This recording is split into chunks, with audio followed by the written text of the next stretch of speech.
जय मिथिला। सब गोटे प्रणाम करे छी। आशा करे छी सब गोटे बढ़िया है। एगो ब्राह्मण बाबू गीत सुना रहल छी। आशा करे छी सब गोटे के नीक लागत तो जरूर लाइक कमेंट चैनल के सब्सक्राइब कर ले। गीत के पूरा सुनबे, बहुत नीक गीत ये। सुंदर बन में बजैया ब्राह्मण के बौसली, सुंदर बन में बजैया ब्राह्मण के बौसली। ओ जे बौसली शब्द सोने बाझन खड़ी, ओ जे बौसली शब्द सोने बाझन खड़ी। पुत्र दो ब्राह्मण जी, पुत्र दो ब्राह्मण जी। सुंदर बन में बजैया ब्राह्मण के बौसली, सुंदर बन में बजैया ब्राह्मण के बौसली। ओ जे बौसली शब्द सोने निर्धन खड़ी, ओ जे बौसली शब्द सोने निर्धन खड़ी। धन दो ब्राह्मण जी, धन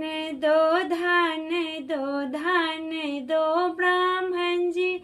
सुंदर बन में बजैया ब्राह्मण के बौसली, सुंदर बन में बजैया ब्राह्मण के बौसली। ओ जे बौसली शब्द सोने कोड़िया खड़ी, ओ जे बौसली शब्द सोने कोड़िया खड़ी। काया दो ब्राह्मण जी, काया दो ब्राह्मण जी। सुंदर बन में बजैया ब्राह्मण के बौसली, सुंदर बन में बजैया ब्राह्मण के बौसली। ओ जे बौसली शब्द सोने बालक खड़ी, ओ जे बौसली शब्द सोने बालक खड़ी। विद्या दो ब्राह्मण जी, ज्ञान दो ब्राह्मण जी।